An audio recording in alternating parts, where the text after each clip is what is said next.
श्री कृष्ण गोविंद हरे मुरारे, हे नाथ नारायण वासुदेव। गुरुर्ब्रह्मा गुरुर्विष्णु गुरुर्देव महेश्वरा, गुरुर्साक्षात् परब्रह्म तस्मै श्री गुरुवे नमः। नारायण नारायण नारायण नारायण ओम।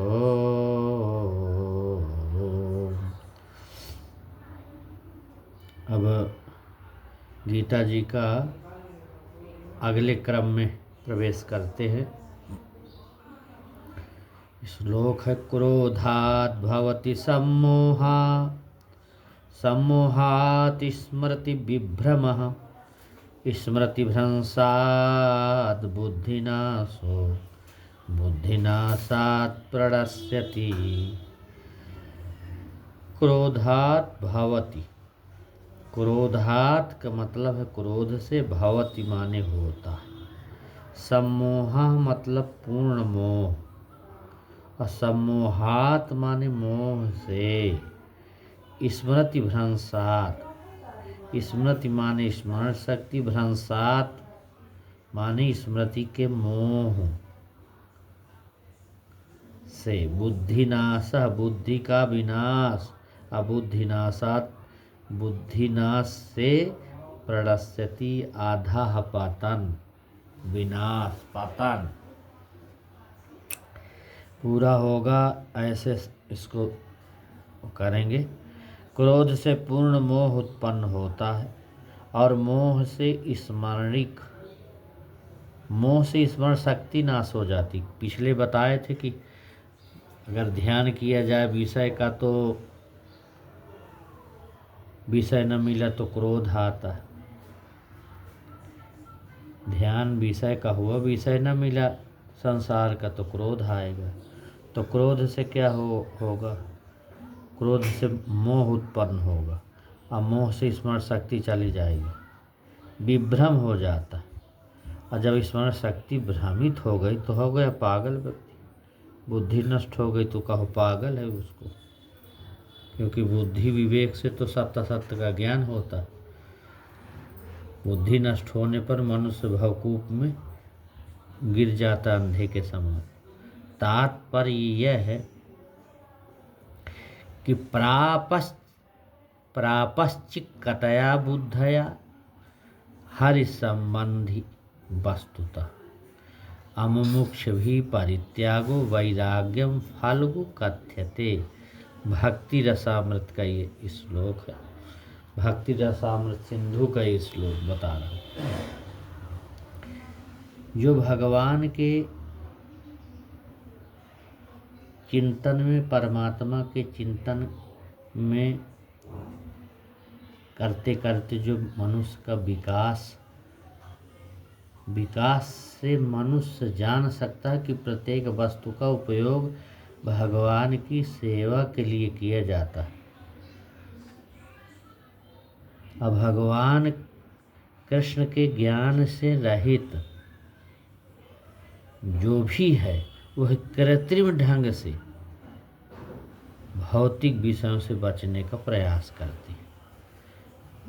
अब फलतः वे भव बंधन से मोक्ष की कामना करते हुए भी वैराग्य की चरम अवस्था को प्राप्त नहीं कर पाते। उनका तथाकथित वैराग्य फाल्गु माने गौड़ कहलाता है।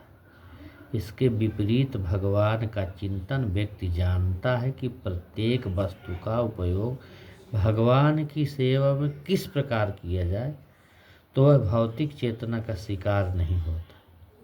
अब उदाहरण जैसे निर्विशेषवादी के अनुसार भगवान निराकार होने के कारण भोजन नहीं कर सकते, तो वह अच्छे खाद्यों से बचता रहता है। किंतु भक्त जानता है कि कृष्ण परम भोक्ता है, और भक्ति पूर्वक उन पर जो भी भेंट चढ़ाई जाती उसे वो खाते हैं। भगवान को अच्छा भोजन चढ़ाने के बाद भक्त प्रसाद ग्रहण करता है। इस प्रकार हर वस्तु प्राणवान हो जाती है, और अधः पतन का कोई संकट नहीं रहता। भक्त जो है कृष्ण भगवान में उनका चिंतन, उनकी भावना में रहकर प्रसाद ग्रहण करता है जबकि अभक्त इसे पदार्थ के रूप में तिरस्कार कर देता है। और जो निर्विशेषवादी है अपने कृत्रिम त्याग के कारण जीवन को भोग नहीं पाता। और यही कारण है कि मन के थोड़े से विचलन से वह भाव कूप में पुनः गिर जाता है, आधा पतन हो जाता है। और कहा जाता है कि मुक्ति के स्तर तक पहुंच जाने पर भी ऐसा जीव नीचे गिर जाता है क्योंकि उसे भक्ति का कोई आश्रय नहीं मिलता।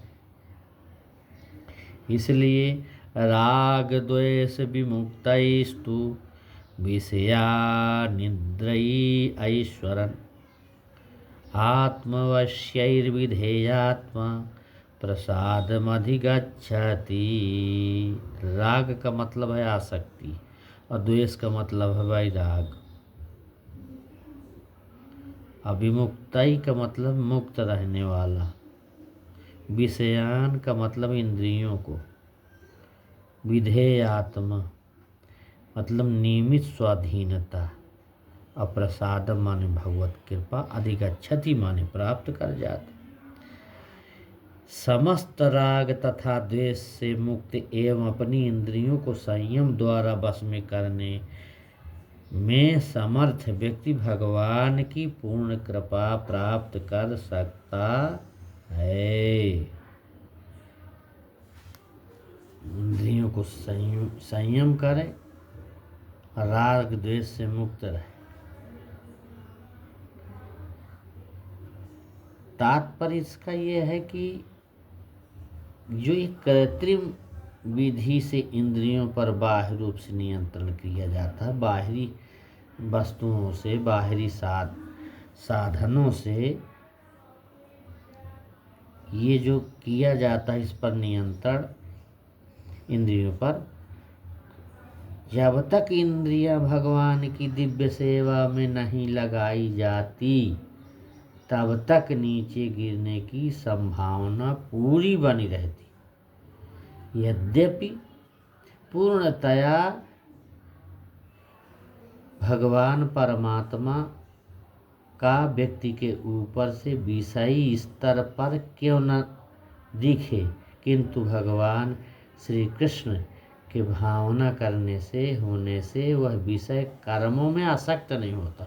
परमात्मा का चिंतन करते रहो, ध्यान करते रहो, तो विषय में फिर नहीं भटकेगा।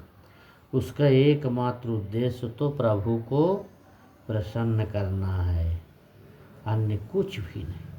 आता है भैया वह समस्त आसक्ति और विरक्ति से मुक्त होता है। प्रभु की इच्छा होने पर भक्त सामान्यतया अवांछित कार्य भी कर सकता है, किंतु यदि कृष्ण की इच्छा नहीं है तो वह उस कार्य को भी नहीं करेगा जिसे वह सामान्य रूप से अपने लिए करता हो। कर्म करना या न करना उसके बस में रहता है, क्योंकि केवल भगवान के निर्देश के अनुसार ही कार्य करता है। यही चेतना भगवान की अहेतुकी कृपा है, जिसकी प्राप्ति भक्त को इंद्रियों में आसक्त होते हुए भी हो सकती है। तो उसके लिए क्या करना है? प्रसादे सर्व दुखानां हानिरस्योपजायते प्रसन्न चेतसो ह्रासो बुद्धि पर्यवतिष्ठते। प्रसाद भगवान की अहेतुकी कृपा प्रसाद है, और क्या। इसका मतलब है कि भगवान का, परमात्मा का प्रसाद, उनका प्रसाद ध्यान, भजन, साधना, भगवत कृपा, यही प्रसाद है। तुष्टि व्यक्ति के लिए संसार के तीनों ताप नष्ट हो जाते हैं अगर उनकी कृपा प्रसाद होगा। और ऐसी तुष्टि चेतना होने पर, तुष्ट चेतना होने पर उसकी बुद्धि शीघ्र तुरंत स्थिर हो जाती। नास्ति बुद्धिर्युक्तस्य न चायुक्तस्य भावना न चाभावयता शांतिर्शान्तस्य कुतः सुखम। जो भगवान परमात्मा में परमेश्वर से संबंधित नहीं है, उसकी न तो बुद्धि दिव्य होती है और न मन स्थिर होता। उसके बिना शांति की कोई संभावना नहीं है। शांति के बिना सुख हो भी कैसे सकता है? कैसे सुख हो जाएगा बिना शांति? इसलिए परमात्मा के बिना चिंतन किए हुए बिना शांति नहीं प्राप्त हो सकती। उनकी पुष्टि 5वें अध्याय में भी अभी है, वो बताएंगे 5वें अध्याय में। जब मनुष्य समझ लेता है कि कृष्ण ही यज्ञ और तपस्या के उत्तम फलों के एकमात्र भोक्ता हैं और समस्त ब्रह्मांड के स्वामी हैं, समस्त जीवों के असली मित्र हैं, तभी उसे वास्तविक शांति मिल सकती है। यदि कोई भगवान का चिंतन भजन और भगवान के भावना में नहीं भावित है, तो उसके मन का कोई अंतिम लक्ष्य नहीं हो सकता। मन की चंचलता के एकमात्र कारण अंतिम लक्ष्य का अभाव है। जब मनुष्य को यह पता चल जाता है कि भगवान कृष्ण ही भोक्ता और स्वामी सबके मित्र हैं, तो स्थिर चित्त होकर शांति का अनुभव किया जा सकता है। इसलिए जो कृष्ण से संबंध न रखकर कार्य में लगे रहते हैं अन्यत्र, वह निश्चय ही सदा दुखी और अशांत रहेगा।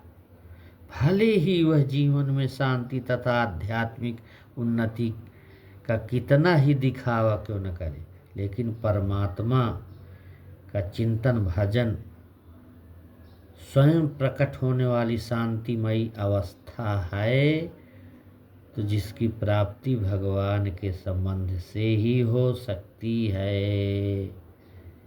ये है इसका मतलब, तात्पर्य। इसको समझें। बस यहीं तक आज की चर्चा होगी, समय खत्म है।